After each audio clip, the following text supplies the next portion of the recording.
Pajak bahan bakar naik, Pertamina naikkan harga BBM non-subsidi di Sumut. Polres Toba pastikan kenyamanan umat Kristiani pada ibadah Paskah. PT Pegadaian bantu perekonomian masyarakat di tengah pandemi. Selamat malam pemirsa, selain cuplikan berita tadi kami juga akan menghadirkan beragam informasi menarik lainnya. Bersama saya Ari Mustika, pemirsa inilah Sumut hari ini malam selengkapnya.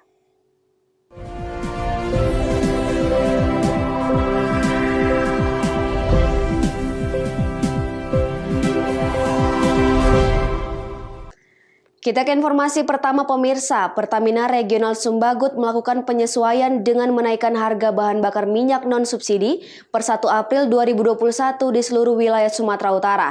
Kenaikan harga BBM non-subsidi tersebut dilakukan untuk menyesuaikan kenaikan tarif pajak bahan bakar kendaraan bermotor oleh pemerintah Provinsi Sumatera Utara. Kenaikan harga bahan bakar minyak non-subsidi tersebut disebut Pertamina sebagai konsekuensi dari naiknya tarif pajak bahan bakar kendaraan bermotor yang dinaikkan Gubernur Sumatera Utara Edi Rahmayadi baru-baru ini.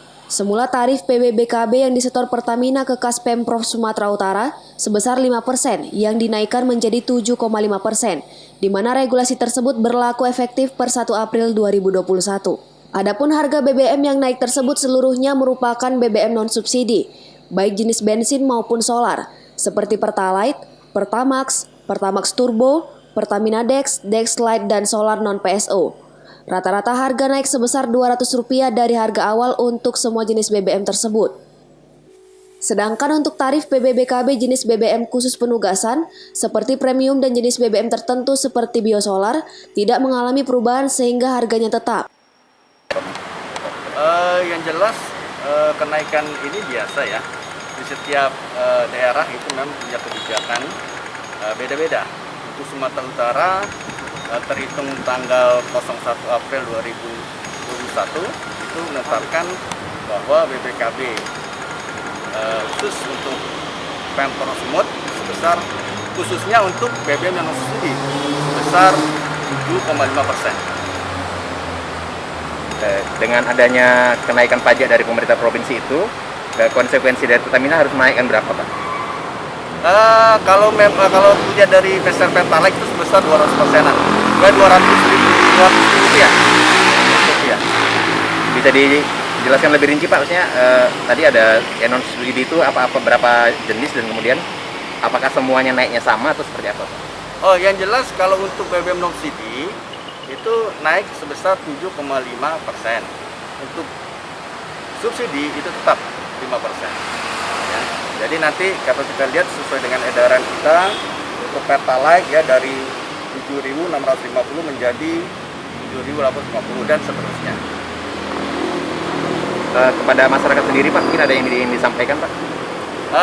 Kita sih berharap tidak ada masalah ya kepada masyarakat karena ini sudah merupakan kebijakan dari pemerintah terkait dengan harga atau pajak yang ada di BKB di Pemda. Sebagian besar masyarakat di Medan sangat menyayangkan kenaikan harga BBM tersebut. Bahkan banyak dari mereka yang justru tak mengetahui kenaikan harga yang dinilai tidak terlalu perlu tersebut. Masyarakat keberatan atas kenaikan harga BBM yang justru terjadi di tengah pandemi COVID-19. Seperti diketahui saat ini perekonomian masyarakat tengah terpuruk dan penghasilan menurun drastis.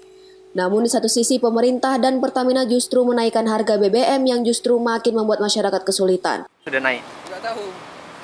Nah, bagi Abang sebagai pengemudi ojek online, kalau harga itu naik, berpengaruh tidak terhadap katakanlah pendapatan Abang seperti apa ke depan?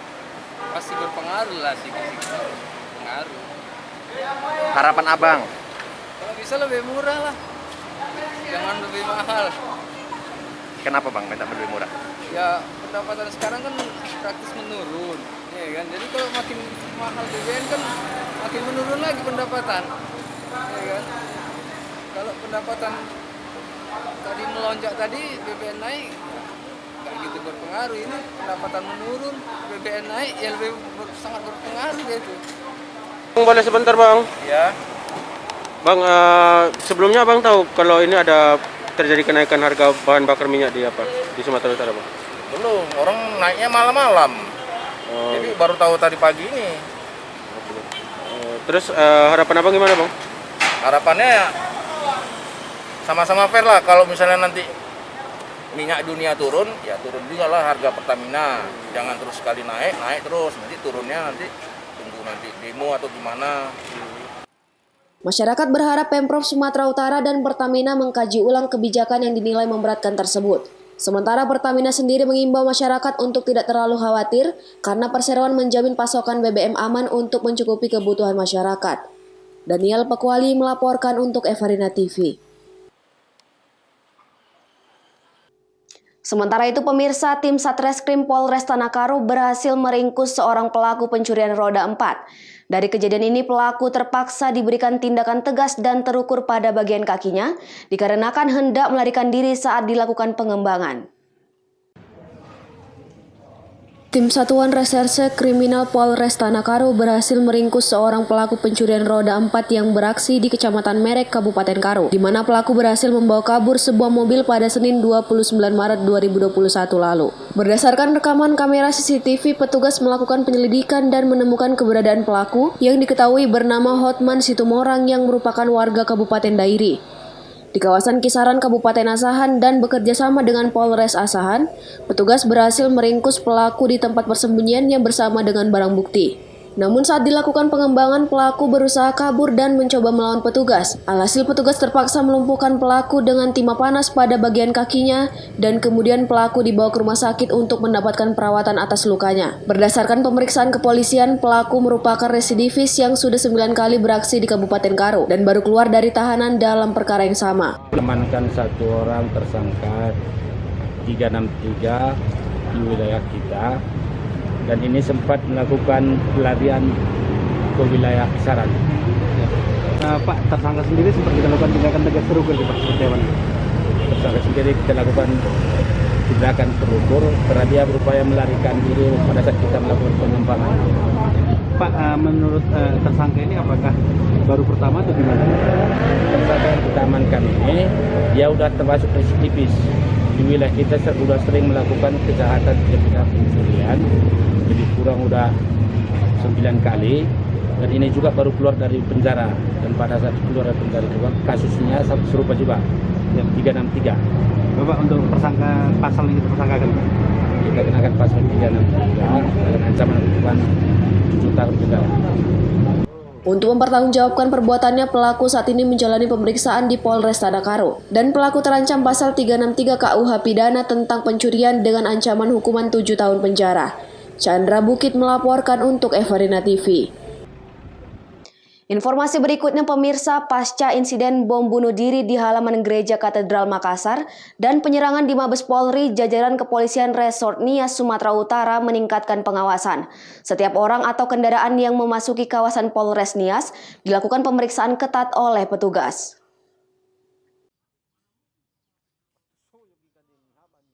Kepolisian Resort Nias Provinsi Sumatera Utara terus meningkatkan pengawasan sejak insiden bom bunuh diri di depan Gereja Katedral Makassar, Provinsi Sulawesi Selatan pada minggu lalu dan disusul adanya aksi penyerangan Mabes Polri di Jakarta pada 31 Maret 2021.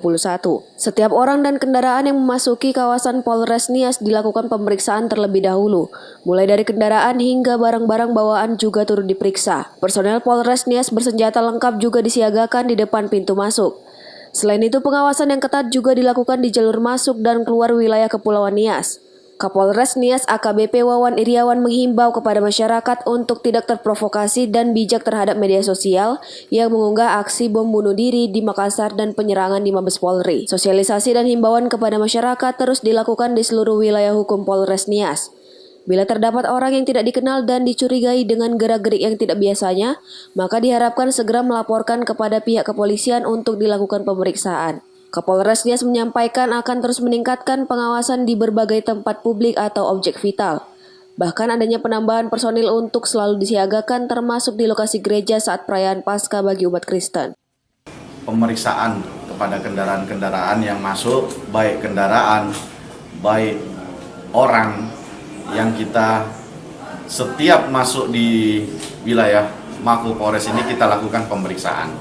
Itu langkah-langkah kita, salah satunya di internalnya saja kita sudah mempersiapkan salah satu semacam alat pengamanan Satunya untuk personil yaitu body system.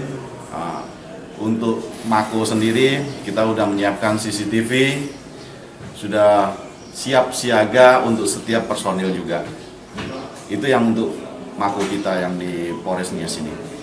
Untuk kegiatan yang di luar, kita selalu menghimbau juga pada masyarakat agar tidak terpengaruh dengan media yang sifatnya memprovokasi. Kita melakukan sosialisasi juga.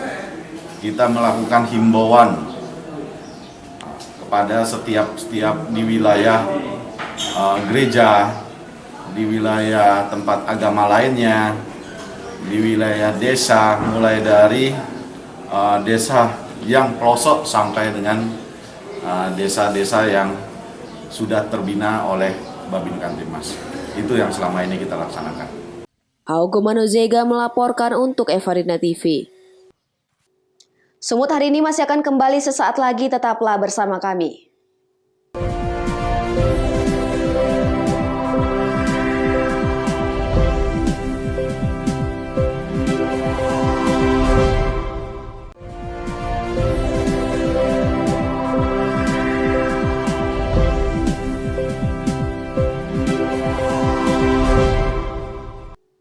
Terima kasih masih bersama kami, pemirsa. Pada perayaan Jumat Agung atau perayaan Paskah bagi umat Kristiani yang dilaksanakan pada hari ini, Polres Toba bersinergi dengan TNI, Satpol PP, Dinas Perhubungan, dan dibantu oleh Ormas PBB melakukan pengamanan dan patroli pengamanan pelaksanaan ibadah Paskah.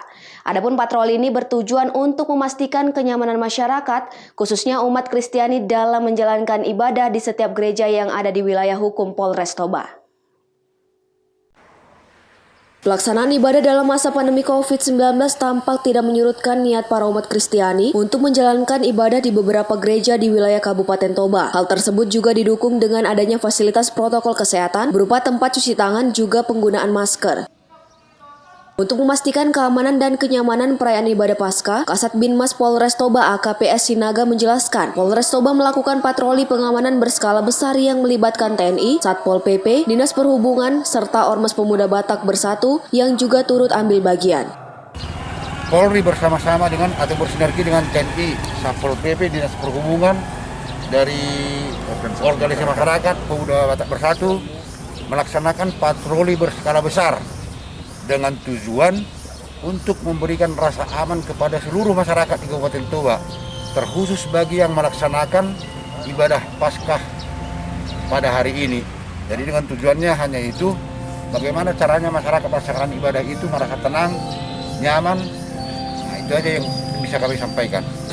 Jamarlin Saragi melaporkan untuk Evarina TV. Sementara itu pemirsa, guna mencegah bertambahnya penderita COVID-19 di Kabupaten Toba, Satgas Penanganan COVID-19 Kabupaten Toba beserta TNI, Polri, dan BPBD Toba lakukan rapid test kepada seluruh pemudik yang datang dari luar daerah Kabupaten Toba sehari sebelum perayaan Paskah. Sekretaris Satgas Penanganan COVID-19 Kabupaten Toba, Dr. Pontas Batubara menjelaskan, rapid test yang dilakukan untuk para tamu yang datang dari luar kota merupakan langkah untuk meminimalisir penyebaran COVID-19 di Kabupaten Toba. Nantinya para tamu yang dinyatakan reaktif pada tes antibodi akan dilanjutkan dengan rapid antigen, dan apabila hasilnya positif, maka tamu tersebut akan dipulangkan ke daerah asalnya. Dalam kesempatan ini, Pontas Batubara juga menyampaikan, bagi masyarakat yang ingin bepergian maka harus melengkapi surat bebas COVID-19 dan tetap menjalankan protokol kesehatan. Tujuannya untuk mengurangi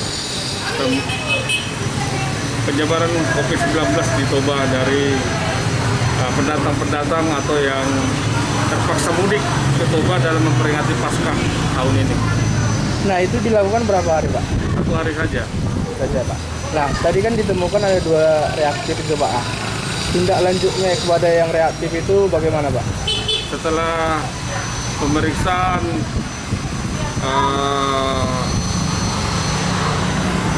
secara antibodi, dia mengalami rapid test antibodi, dia positif atau reaktif, maka dilanjutkan dengan rapid test antigen.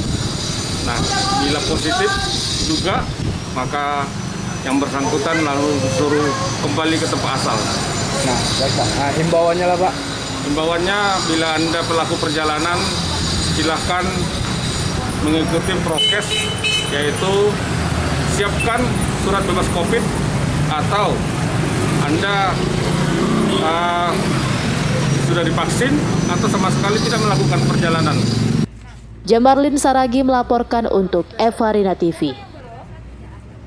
Pemirsa, ratusan petugas Lembaga Pemasyarakatan kelas 1 Tanjung Gusta Medan menjalani vaksinasi COVID-19, di mana vaksinasi yang dilakukan bagi para petugas lapas ini bertujuan untuk menghindari penyebaran COVID-19 di lingkungan internal lapas, terutama bagi petugas yang kontak langsung dengan warga binaan atau narapidana. Dalam mensukseskan program vaksinasi COVID-19, Lembaga Pemasyarakatan kelas 1 Medan bekerja sama dengan Dinas Kesehatan Kota Medan melakukan vaksinasi terhadap 214 petugas pelayanan lapas. Hal ini dilakukan sesuai dengan instruksi Dirjen Pemasyarakatan perihal pelaksanaan vaksinasi COVID-19 bagi petugas pelayanan publik dalam lingkungan penjara. Sebelum menjalani vaksinasi, peserta vaksinasi diberikan pengarahan serta pengecekan data diri dan uji screening kesehatan individu. Seperti diketahui, screening kesehatan ini meliputi pengecekan suhu dan pengukuran tekanan darah. Kepala Lembaga Pemasyarakatan kelas 1 Tanjung Gusta Medan, RWD Supriyatno menjelaskan, vaksinasi ini diutamakan bagi petugas pelayanan karena lebih berpotensi terpapar COVID-19 sebab kerap kontak erat dengan narapidana. Adapun program vaksinasi ini merupakan wujud dalam memutus mata rantai penyebaran COVID-19, sehingga diharapkan dapat meningkatkan kesehatan dan mempercepat pemulihan stabilitas ekonomi. Untuk para petugas mendapatkan vaksinasi Sinovac bekerja sama dengan Dinas Kesehatan dan Puskesmas Pevetia disiapkan sekitar 214 di luar para medis, karena para medis sudah dilakukan lebih dahulu ya, dan saat ini sedang berlangsung. Saya juga sudah dilaksanakan, dan ini baru vaksin tahap pertama ya. Untuk tahap kedua tadi direncanakan sekitar tanggal 28 April. Untuk kami sendiri itu kapan ya Pak? Apanya? Untuk kami sendiri. Oh, untuk warga binaan. Ya. Untuk warga binaan kemungkinan nanti masih menunggu dari Dinas Kesehatan kapan akan menyiapkan. Untuk kepastiannya kami belum tahu, karena kita prioritaskan memang petugas. Nah, selama ini kan selalu pemerintah memprioritaskan petugas pelayanan, termasuk kita petugas pelayanan untuk prioritas, karena petugas justru punya potensi besar untuk menularkan COVID karena petugas keluar masuk ke dalam lapas. Untuk warga binaan kan tetap berada dalam lapas, jadi memang prioritas untuk petugas terlebih dahulu. Tapi nanti akan selanjutnya warga binaan juga akan dilakukan. Nah, ini untuk jumlah petugas sendiri yang divaksin pada hari ini ada berapa orang? Rencananya disiapkan 214 ya, di luar para medis yang sudah dilaksanakan. Jadi saat ini kemungkinan sekitar sudah berlangsung kurang lebih sekitar 150 orang yang sudah divaksin. Adapun rencana vaksinasi dosis kedua di lingkungan Lembaga Pemasyarakatan kelas 1 Tanjung Gusta Medan akan dilaksanakan pada 28 April 2021 mendatang. Wahyu Pratama melaporkan untuk Evarina TV. Sumut hari ini akan kembali sesaat lagi, tetaplah bersama kami.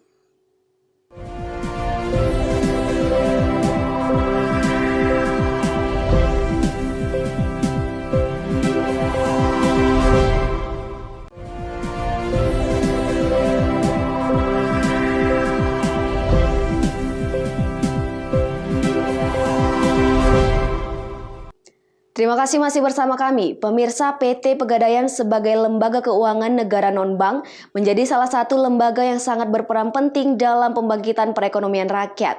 Berbagai program telah diluncurkan dan dimanfaatkan masyarakat, terutama kelompok usaha mikro yang menjadi tulang punggung untuk tetap bertahan dan berkembang meski dalam kondisi pandemi COVID-19. Krisis ekonomi yang timbul akibat pandemi COVID-19 sangat dirasakan di berbagai belahan dunia. Namun Indonesia mampu bertahan dan tidak begitu terpengaruh sebab keberadaan masyarakat, pengusahaan mikro dan UMKM yang menjadi benteng pertahanan perekonomian. Pengusaha mikro dan UMKM ini tidak bisa terlepas dari berbagai lembaga keuangan non-bank. Salah satunya adalah PT Pegadaian yang menjadi lembaga pemberian dana pinjaman bagi masyarakat dalam membantu memperlancar perekonomian pengusaha kecil dan menengah, meski dalam kondisi krisis sekalipun. Sebab lembaga ini milik negara dan memiliki kebijakan yang sangat berpihak pada kelompok usaha kecil dan menengah. Program-program yang berpihak pada masyarakat pengusaha kecil dan menengah inilah yang tidak dimiliki oleh lembaga keuangan lainnya, sehingga menjadikan PT Pegadaian mendapat tempat di kalangan masyarakat, terutama kalangan pengusaha mikro dan UMKM, sehingga nasabah PT Pegadaian terus bertambah. Sebab dalam kondisi krisis seperti apapun, masyarakat pengusaha mikro dan UMKM mendapat dukungan modal dan usaha dari PT Pegadaian dengan berbagai kemudahan. Satu badan usaha milik negara yang ditunjuk sebagai pemrakarsa BPUM, Badan Penyaluran Usaha Mikro, Bantuan Pengusaha Mikro.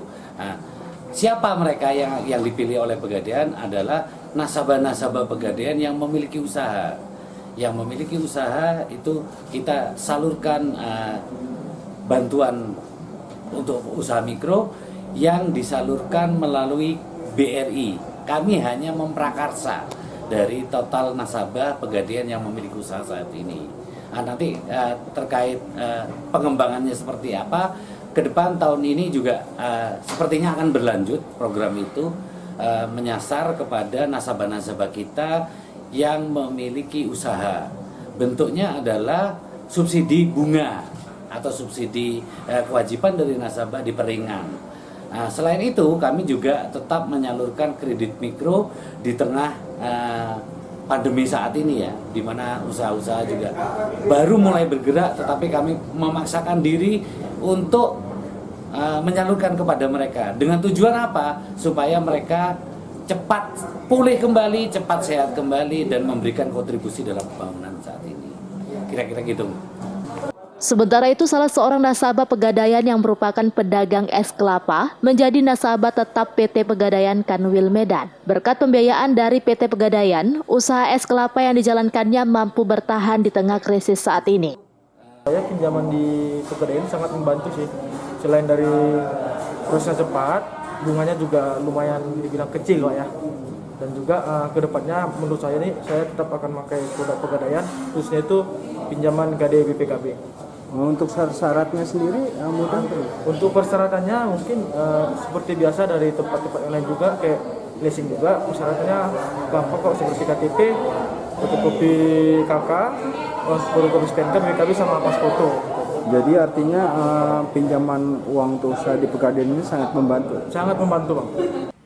Di tengah masa krisis yang disebabkan oleh pandemi COVID-19 saat ini, PT Pegadaian meluncurkan beberapa program, seperti gadai tanpa bunga untuk pinjaman di bawah Rp1 juta, serta tunda lelang selama 30 hari. Kemudian program relaksasi berupa perpanjangan masa angsuran, kredit mikro UMKM dan pembebasan denda angsuran, serta program pemberian bantuan secara langsung melalui program CSR. Wahyu Pratama melaporkan untuk Eva Rina TV.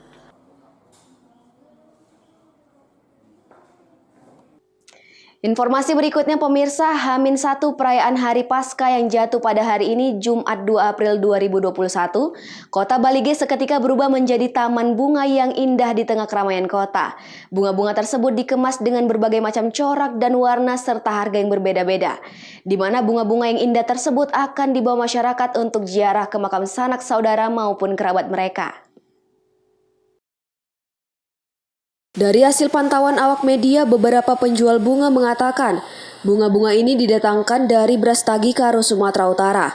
Hal ini dilakukan untuk memenuhi kebutuhan bunga bagi masyarakat yang akan berziarah khususnya pada perayaan Hari Paskah. Bunga-bunga tersebut pun dikemas dengan harga yang beragam, mulai dari harga Rp10.000 hingga Rp60.000 per buketnya. Bunganya udah berapa banyak laku deh? Ini belum ada laku, cuma untuk persiapan besok. Udah persiapan besok. Udah berapa banyak yang pesan? Ya, kira-kira langganan lah. Oh, langganan ya. Satu ya. ikat misalnya berapa itu? Ada yang 10.000, ada yang 15. Ada yang 15 ya? Ya. Biasanya kalau hari pasca sebelum penjualan bunganya laku berapa? Banyak? Lumayan banyak lah. Lumayan banyak ya. Kalau untuk bunga-bunga yang di sini Bu, ini didatangkan dari mana nih Bu? Dari Brastagi. Brastagi. Kalau untuk daerah Kabupaten Toba sudah ada Bu? Belum ya? Coba Bu, kalau misalnya ini bunga yang Ibu pegang ini kemasan berapa lah harganya nih Bu? Buket seperti ini harga berdamai aja lah, bisa 50.000, 60.000. Sejauh ini Bu, untuk persiapan besok hari Paskah, apakah sudah banyak orang-orang yang sudah mengorder bunga? Yang order sudah lumayan untuk hari Jumat, hari Sabtu. Kalau harga paling murah Bu? Paling murah saya buat 50.000. 50.000 ya, yang seperti itu ya. Ratna Napitupulu merupakan pembeli bunga mengatakan, untuk keperluan berziarah di hari Paskah ini, dirinya bahkan harus membeli bunga lebih awal dikarenakan lokasi tempat tinggal yang lumayan jauh dari perkotaan. Kak, ini bunganya dibeli tadi dengan harga berapa Kak? Ini, tadi satu ikatnya ditawarnya 10.000. 10.000 ya Kak ya? Iya. Jadi Kakak sekarang beli berapa banyak? Ini ada 4 tangkai. Jadi ini untuk dipakai ziarah atau gimana? Iya, ini untuk dipakai ziarah untuk hari Sabtu. Untuk hari Sabtu ya? Kok cepat kali Kak belinya Kak? Ya karena kan tempat kita kan lumayan jauh dari kota kan. Oh, tinggal di mana Kak? Saya di Situlama. Situlama ya.